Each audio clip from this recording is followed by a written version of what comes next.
Hey, so let's recap Once Upon a Time, Season 4, Episode 4, entitled The Apprentice. This episode is referring to, of course, the Fantasia Spectacular, The Sorcerer's Apprentice with Mickey Mouse. So the writers kind of switch it up so that the apprentice isn't the one trying to get the hat, but somebody external is trying to get the hat, and the apprentice is the one who's guarding it. So the apprentice is this old guy in a flashback from the Enchanted Forest, and the guy who's trying to get to it is the Dark One. At the beginning, we see Zoso, who is the original Dark One before Rumpelstiltskin, if you guys remember that guy. He fails to get it because the sorcerer put an enchantment around it, and only a person who has faced their inner darkness and turned away from it is able to get the hat. It kind of reminds me of the Albus Dumbledore spell to get the Sorcerer's Stone. Only who wants to find the stone but not use it will be able to get it. So, unfortunately for the Dark One, who has given into his inner darkness, obviously, he cannot get at the hat. And so, in the flashback, we see Rumpelstiltskin getting a visit from Joan, actually Anna, never fell for that one. And she says, I will do anything to get information for my sister. And so they make a contract, and she says, oh, well, it must be poison. I'm not gonna do it. And so she's like, I am nice and I am good and I did the right thing. And she lies to him about it. Now, you shouldn't lie to Rumpelstiltskin about anything. Thinking about her inner darkness and how, she turned away from it. But in the end, she was never gonna even consider killing him for her sister because she's a nice person. And so when he realizes that she didn't actually face her inner darkness, he has to make her face her inner darkness by saying that he will lock her in a tower for going back on their deal, and she will never see her sister again, never get married, never go back to Arendelle, and she will stay in the tower for the rest of her life, unless she kills Rumpelstiltskin. Now, you can't kill Rumpelstiltskin with a sword, however, Anna doesn't know that. So when she was considering killing him to go home, that was actually her inner darkness. And you saw her struggle with it, and you realize that she has faced it, but she turned away because she didn't, impale him with a sword, even though it wasn't going to kill him. She thought it would. Rumpelstiltskin uses that tear on his dagger in order to get the hat in the box, and he takes it, and then he tells her that their parents actually did go to Rumpelstiltskin to find a magical object that had the powers that the hat did, that captures magical power.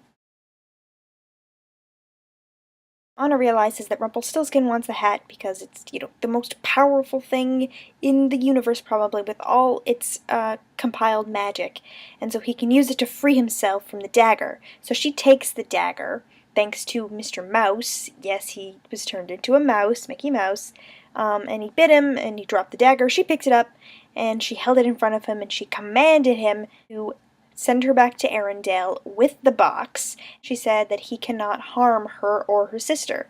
So that means that if he ever encounters them in Storybrooke, he can't hurt them. Anna goes back to Arendelle, she has the box, and she's really confused. She reunites with Kristoff, which was really nice, but now she's faced with this really tough decision because it turns out Elsa was right. Rumpelstiltskin also makes a terrible deal in Storybrooke. So Hook comes because he has a date with Emma, and he wants his hand back. And so they make a deal where, he's not going to say anything to Belle if he puts his hand back. Rumpelstiltskin warns him, that hand belonged to your former self, never know what it's going to do. Hook thought it was one of his old tricks, so he didn't believe him, and then, he's on a date with Emma, and suddenly the hand starts acting crazy. Will Scarlet spills some wine on Emma, and suddenly he's all, apologize! Punching Will Scarlet when he tries to break into the library. And he's throwing his hook in Rumpelstiltskin. Grrr, he's losing control. You'd think that we would get used to Rumple's lies, but, I was still, totally believed him because what he was saying kind of made sense. But in the end, yeah, he was just playing him. Because what happened is Rumple said, oh, yeah, sure, I'll give you your hook back if you help me. So Hook helped Rumpelstiltskin trap the Sorcerer's Apprentice, who is somewhere in Storybrooke. He's in the hat now, or at least his power is in the hat. And Rumple's got it on videotape as additional blackmail for Hook, now that Hook knows that he didn't actually switch the dagger back. So they're both kind of blackmailing each other, but it's kind of dumb because it's like, I'm threatening your love with the tape, and I'm threatening your love with the dagger. He gives him his hook back, so sorry, he and Emma could only hold hands for one episode. Because, other than all this nonsense, it was a pretty great Captain Swan episode. But Emma's still really worried about the Snow Queen because she froze water under her car, she melted water under her car, and she tried to follow her, so clearly the Snow Queen is obsessed with Emma. We still don't know why. So Emma's saying throughout the episode that she needs to get her own place. The Charmings are acting like parents. One is over-interested and one is overprotective. It's kind of like the teenager going on her first date with the football captain, and the parents are waiting up, and it's really funny because Mary Margaret's like, how did it go? Did he give you a goodnight kiss? And David's like, hey, hey, hey, Emma could not be in better hands. Yeah, and that's what I'm worried about now that you've got two of them. It's kind of a normal thing to try not to think about work when you're in a social situation.